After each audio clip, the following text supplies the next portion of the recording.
Welcome back, everyone, to part 4 of our 20-part Dental Coding Masterclass Explainer. I am so excited to jump into this with you today. So in our previous sessions, we spent a lot of time looking at the micro-level anatomy, right? Zooming way in on the specific surfaces of individual teeth. Well, today we're pulling the camera back. We're transitioning from the physical anatomy of a single tooth directly into the macrogeography of the mouth, which leads us right into quadrant-based CDT coding. If you're a medical coder, a dental biller, or stepping into revenue cycle management, you've got to nail this concept. It's absolutely vital for ensuring your claims are clean, compliant, and accurate. Here is a quick look at our agenda for today.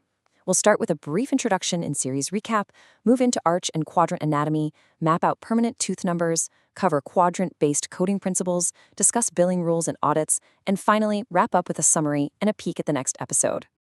Section 1. Introduction and series recap.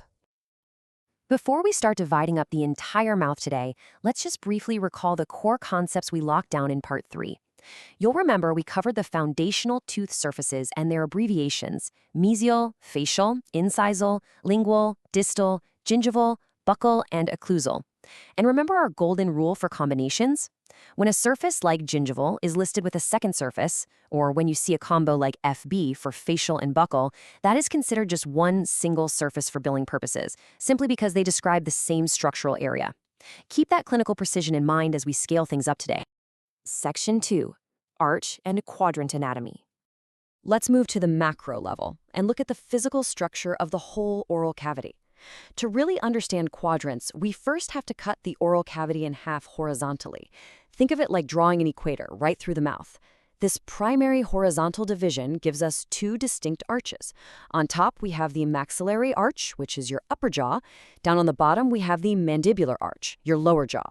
So whenever you see a code specifying maxillary or mandibular, you instantly know if you're looking at the upper or lower half of the patient's mouth.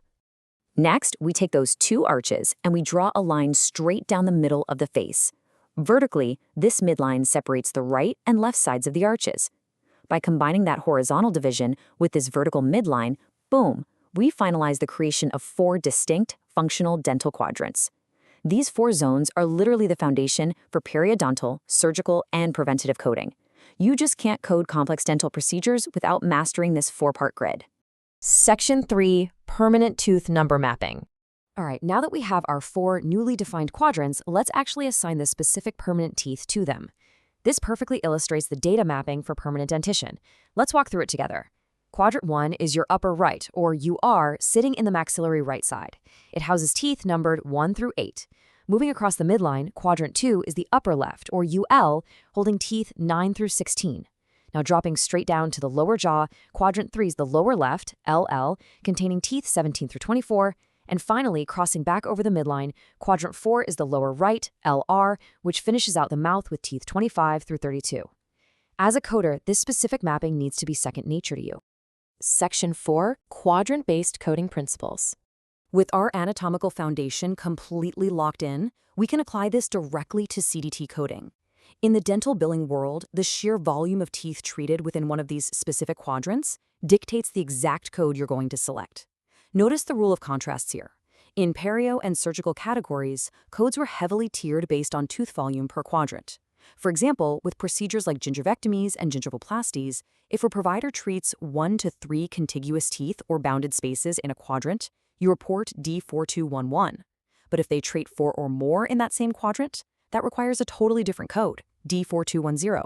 And the exact same logic applies to anatomical crown exposures. You're looking at D4231 for 1 to 3 teeth versus D4230 for 4 or more teeth. That exact same crucial threshold applies to gingival flap procedures and osseous surgeries too.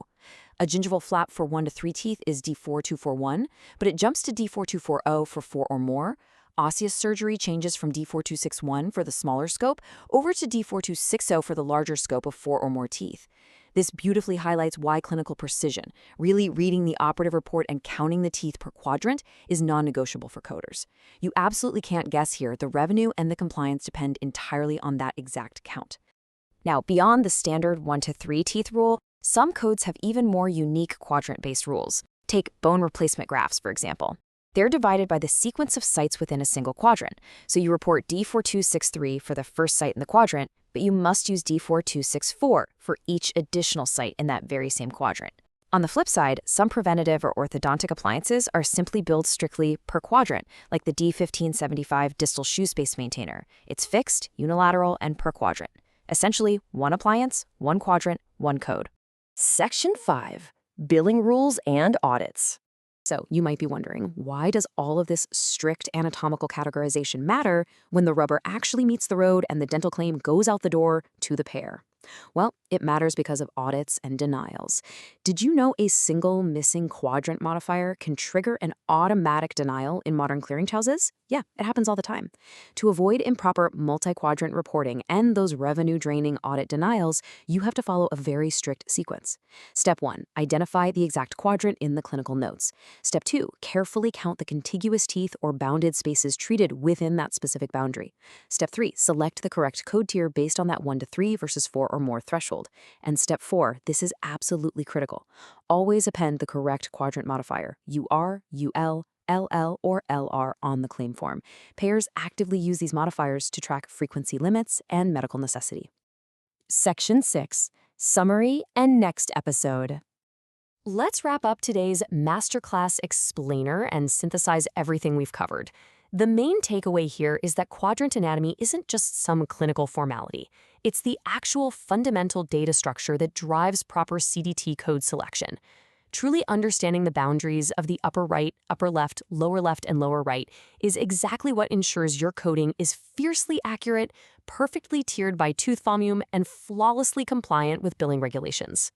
Looking ahead, in part 5 of our Explainers series, we're going to shift our focus to a really fascinating topic, the differences between primary and permanent dentition and tracing their specific eruption timelines. You definitely won't want to miss how that impacts pediatric coding. So please remember to hit that like button, subscribe so you don't miss an update, share this with your fellow coders and billers, and make sure to check out the full playlist to catch up on parts 1 through 3. Thanks so much for joining me today. Keep practicing those tooth numbers and keep striving for coding mastery.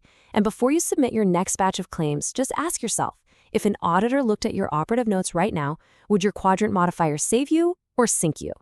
Decode Healthcare with Harshal.